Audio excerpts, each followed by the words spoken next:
বেতন বৃদ্ধি এবং আরও বেশ কিছু দাবি দেওয়া নিয়ে বিক্ষোভ প্রকাশ করলেন জঙ্গিপুর পৌরসভার অস্থায়ী কর্মীরা। দফায় দফায় বিক্ষোভ ও প্রতিবাদ কর্মসূচিকে ঘিরে ব্যাপক চাঞ্চল্যের সৃষ্টি হয়। বারবার কর্তৃপক্ষের কাছে আবেদন জানিয়েও কোনো সুরাহা হয়নি বলে ক্ষোভ প্রকাশ করেন বিক্ষোভকারীরা। মানসিক স্বাস্থ্যের জন্য সবার আগে যে নামটি মনে ভেসে ওঠে, সুস্থ মনের ঠিকানা মনোবীক্ষণ। যোগাযোগ নাম্বার 7477799513।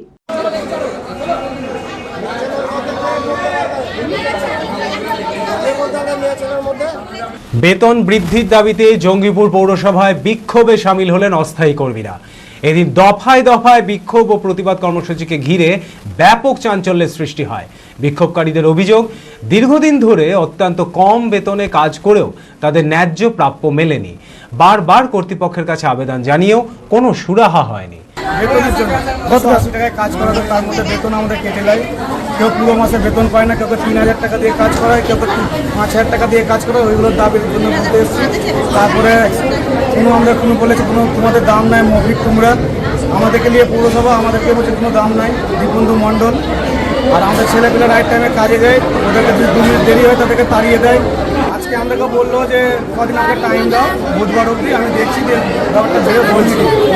এটাই কথা।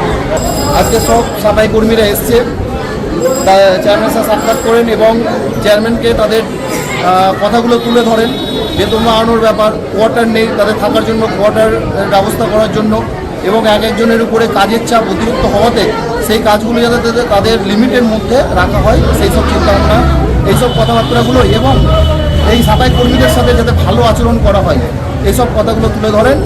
এই ঘটনার জেরে পৌরসভার পক্ষ থেকে বিক্ষোভকারীদের সাথে আলোচনায় বসা হয়।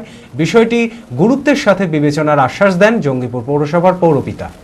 দেখুন, আজকে আমার পৌরসভার যে সুইপার, ক্যাজুয়াল সুইপার যারা আছে তারা এসেছিল। তারা একটা গত 2-1 দিনের আগে ওরা একটা দরখাস্ত দিয়ে গেছে বেতন বৃদ্ধি করার জন্য। ওইভাবে তো বেতন বৃদ্ধি হয় না। আমরা ওটা বিএসসি মিটিংয়ে আলোচনা করে ওটা সিদ্ধান্ত নিতে হবে। তাই আমি ওরাকে বললাম ঠিক আছে, তোমরা দিয়ে গেছো, আমরা বিএসসি মিটিংয়ে ওটাকে আলোচনা করবো, করার পর তোমাদেরকে জেড একাডেমি গত 3 বছর ধারাবাহিক সাফল্যের পর এই বছর উচ্চ মাধ্যমিকের 3rd সেমিস্টারেও অভাবনীয় সাফল্য জেড একাডেমির। 49 জনের মধ্যে 23 জন শিক্ষার্থী 90%-এরও বেশি নাম্বার পেয়েছে। 2026-27 শিক্ষাবর্ষে অনলাইন ও অফলাইন ফর্ম ফিল আপ চলিতেছে।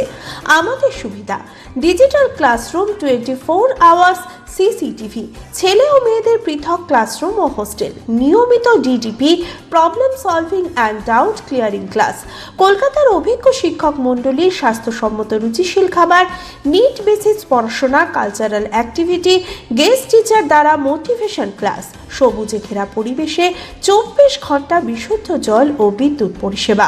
একাদশ শ্রেণীতে ভর্তির অ্যাডমিশন টেস্ট আগামী 1 মার্চ 2026। বিশদে জানতে যোগাযোগ করুন জেড একাডেমি, সারকাছি রামকৃষ্ণ মিশনের সন্নিকটে, বহরমপুর, মুর্শিদাবাদ। Mobile number 9836187795।